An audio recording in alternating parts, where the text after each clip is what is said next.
அஸ்ஸலாமு அலைக்கும் வரஹ்மத்துல்லாஹி தஆலா வபரகாத்துஹு.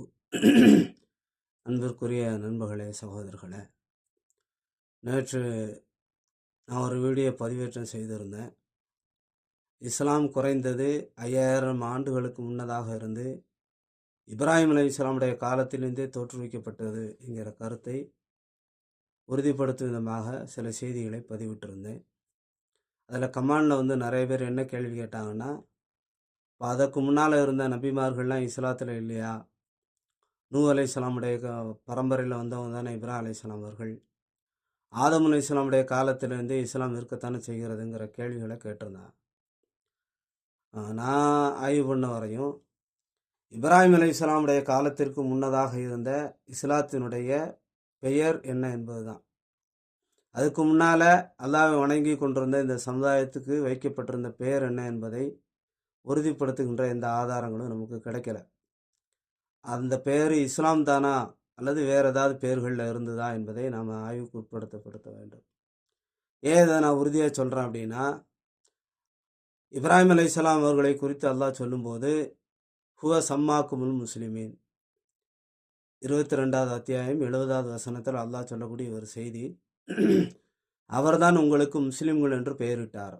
அப்படின்னா இன்னைக்கு முஸ்லீம்கள் இஸ்லாம் என்று நாம் சொல்லுகின்ற இந்த பெயருக்கு சொந்தக்காரர் இப்ராஹிம் அலைஹிஸ்ஸலாம் அவர்கள் தான் என்பது தெளிவுபடுத்தப்படுகிறது.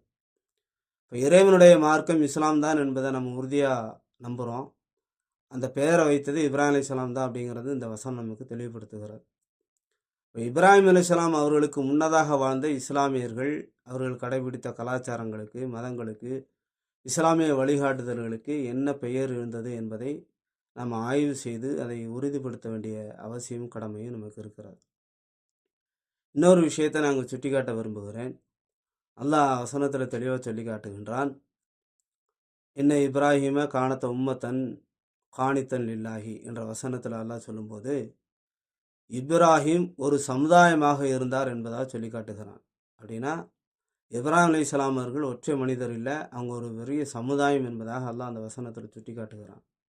ஒரு சமுதாயத்திலிருந்து பிரிந்து செல்கின்ற பல கலாச்சாரங்கள் உருவாகும் என்பது அந்த வசனத்தை நமக்கு தெளிவுபடுத்துகிறது.